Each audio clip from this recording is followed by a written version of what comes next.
Hello viewers, আসসালামু আলাইকুম। আশা করি সবাই অনেক সুস্থ এবং নিরাপদে আছেন। সম্প্রতি মার্কেটে যে ফোনটা বেশ হইচই ফেলে দিয়েছে সেটা হচ্ছে শাওমির রেডমি 10 2022। কম বাজেটে ওয়েল কনফিগার্ড এই ফোনটা কেমন পারফর্ম করে সেটা বোঝার জন্য আমি নিজে ফোনটা কিনে গত 20 দিন ধরে ব্যবহার করছি। সো আমার ফুল ইউজার এক্সপিরিয়েন্স থাকছে পুরো ভিডিও জুড়ে। রেডমি 10-এর গ্লোবাল ভার্সন সেটা এসেছিল গত বছরের শেষের দিকে। তখন যে দাম ছিল তার থেকে প্রায় 4000 টাকার কমে এখন রেডমি 10 2022 লঞ্চ হয়েছে গত মাসে। দাম কম হওয়ার মূল কারণটা হচ্ছে এই রেডমি 10 2022 বাংলাদেশে অ্যাসেম্বল করা। এটার 4GB র্যাম এবং 64GB রম ভ্যারিয়েন্ট যেটা আছে সেটা পাওয়া যাচ্ছে 14,999 টাকায়। আর আমার কাছে যেটা দেখতে পাচ্ছেন সেটা হচ্ছে 6GB র্যাম এবং 128GB রম। এটার প্যাকেটের গায়ে দাম লেখা দেখতে পাচ্ছেন 20,999 টাকা, কিন্তু এখন এটার অফিসিয়াল প্রাইস 16,999 টাকা। রেডমি 10 2022 এর কালার ভ্যারিয়েন্ট হচ্ছে তিনটা: কার্বন গ্রে, পেবল হোয়াইট এবং সি ব্লু। আমার কাছে যেটা দেখতে পাচ্ছেন সেটা হচ্ছে কার্বন গ্রে। ফোনটার সাথে বক্সের ভেতর পাচ্ছেন একটা SIM ejector pin, user manual and warranty card, একটা transparent back cover, USB to type C charging cable এবং একটা 22 ওয়াটের ফাস্ট চার্জিং অ্যাডাপ্টার। ডিজাইন এবং বিল্ড ম্যাটেরিয়াল নিয়ে যদি বলি, ফোনটার ডিজাইন আমার বেশ পছন্দ হয়েছে। স্পেশালি পেছনের ক্যামেরা বামটা অনেক লুক্রেটিভ। প্লাস্টিকের ব্যাক প্যানেল হলেও প্লাস্টিকের কোয়ালিটি বেশ ভালো, প্রিমিয়াম লুক না দিলেও চিপ লুক দেয় না। ফোনটার ওপরের দিকে থাকছে secondary microphone, speaker grill, IR blaster এবং একটা 3.5mm হেডফোন পোর্ট। ডান পাশে থাকছে volume up and down button এবং তার ঠিক নিচেই পাওয়া যাবে পাওয়ার বাটন, যেটা কিনা ফিঙ্গারপ্রিন্ট সেন্সরও। ফিঙ্গারপ্রিন্ট সেন্সর বেশ ভালো কাজ করে, আনলক করা যাচ্ছিল বেশ কুইক। আর ফোনটার নিচের দিকে থাকছে মেইন স্পিকার। যেহেতু ফোনটা স্টেরিও সাউন্ড এনাবলড, তাই ওপরে এবং নিচে দুই জায়গায় স্পিকার আছে। স্পিকার গ্রিলের পাশেই টাইপ সি চার্জিং পোর্ট, তারপর আছে মেইন মাইক্রোফোন। আর ফোনটার বাম পাশে থাকছে হাইব্রিড সিম ট্রে।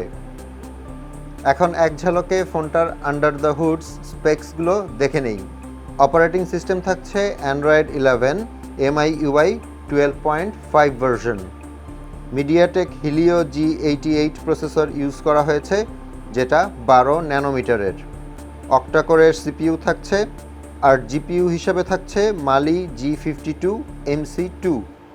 এটার 6.5 ইঞ্চ এলসিডি ডিসপ্লেতে 90 হার্জ রিফ্রেশ রেট হওয়ায় ব্রাউজিং এক্সপিরিয়েন্স পাবেন অনেক স্মুথ। আপনি যদি 90 হার্জের রিফ্রেশ রেট ইউজ করতে না চান তাহলে সেটিংস থেকে সেটা 60 হার্জ করে নিতে পারবেন।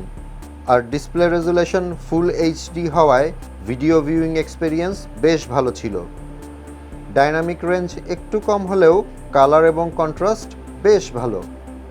এটা দিয়ে আমি পাবজি এবং কল অফ ডিউটি গেমস খেলে দেখেছি। গেমসগুলো লোড হতে একটু সময় লাগলেও খেলা যাচ্ছিল ঠিকঠাক মতোই, তেমন কোনো ল্যাগ পাইনি। যারা গেমিংয়ের জন্য ফোনটা নেবেন তাদের উচিত হবে 6GB র্যাম এবং 128GB রমের ভ্যারিয়েন্টটা নেওয়া। ফোনটার র্যাম ম্যানেজমেন্ট বেশ ভালো, মাল্টিটাস্কিং করতে পেরেছি খুব ইজিলি। এবার আসি ফোনটার ক্যামেরার ব্যাপারে। ফোনের ব্যাক প্যানেলে থাকছে কোয়াড ক্যামেরা সেটআপ, 50 মেগাপিক্সেলের ওয়াইড মেইন ক্যামেরা, 8 মেগাপিক্সেলের আলট্রা ওয়াইড ক্যামেরা, 2 মেগাপিক্সেলের ম্যাক্রো এবং 2 মেগাপিক্সেলের ডেপথ ক্যামেরা। আর ফ্রন্টে থাকছে 8 মেগাপিক্সেলের পাঞ্চ হোল ক্যামেরা। ফ্রন্ট এবং রিয়ার দুইটা দিয়েই ভিডিও করতে পারবেন 1080pতে, মানে ফুল এইচডিতে 30 fps-এ। রিয়ারের কোয়াড ক্যামেরা সেটআপ ডিজাইনের ক্ষেত্রে এই ফোনটাকে অন্য ফোনগুলোর থেকে একটু আলাদা করেছে, মানে আমার কাছে বেশ ভালো লেগেছে। রিয়ার ক্যামেরা দিয়ে দিনের আলোতে তোলা ছবিগুলোকে মোটামুটি ঠিকঠাকই বলা যায়, যদিও ডাইনামিক রেঞ্জ অনেক কম। আমার কাছে ছবিগুলো খুব বেশি ক্রিস্পি লাগেনি।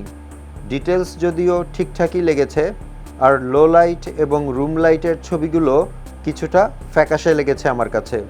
ফ্রন্ট ক্যামেরা দিয়ে তোলা ছবিগুলো আমার কোনোভাবেই পছন্দ হয়নি। আর ভিডিওর কথা যদি বলি, বাজেট অনুযায়ী আরেকটু ভালো হতে পারত। ক্যামেরাতে কোনো রকম কোনো স্ট্যাবিলাইজেশন না থাকায় আপনার হাত যদি স্টেডি হয় বা আপনি যদি ট্রাইপডে রেখে ভিডিও করেন তাহলে ভিডিও ফুটেজ ভালো পাবেন, আদারওয়াইজ শেকি ফুটেজ পাবেন। ওভারঅল ক্যামেরা পারফরমেন্সের দিক থেকে এই ফোনটাকে আমি 10-এর মধ্যে 7 দিব।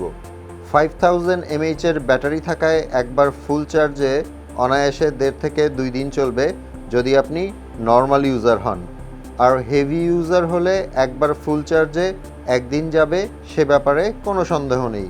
ফোনটার সাথে দেওয়া চার্জিং অ্যাডাপ্টার দিয়ে ফোনটা ফুল চার্জ হতে সময় নেয় 2 ঘন্টারও বেশি। আর এই ফোনটার ওজন মাত্র 181 গ্রাম, হাতে নিলে বেশ হালকা ফিল হয়। এখন কনক্লুশনে আসা যাক। আমার কাছে মনে হয়েছে এই বাজেটে ফোনটা গেমিং, মাল্টিটাস্কিং এবং জেনারেল যে কাজগুলো আমরা করি সেটার জন্য বেশ ভালো। বাট যারা ফটোগ্রাফি এবং ভিডিওগ্রাফি করতে পছন্দ করেন, মানে ফোনে একটা ভালো ক্যামেরা চান, তাদেরকে আমি এই ফোনটা সাজেস্ট করব না। এ ধরনের আরও রিভিউ ভিডিও দেখতে চাইলে কমেন্টস করে জানাবেন প্লিজ। আর এই ভিডিওটা দেখে ভালো লাগলে একটা লাইক করে দিবেন। আপনাদের সাথে আমার দেখা হবে পরের ভিডিওতে ইনশাল্লাহ। সে পর্যন্ত সবাই ভালো থাকবেন। আল্লাহ হাফেজ।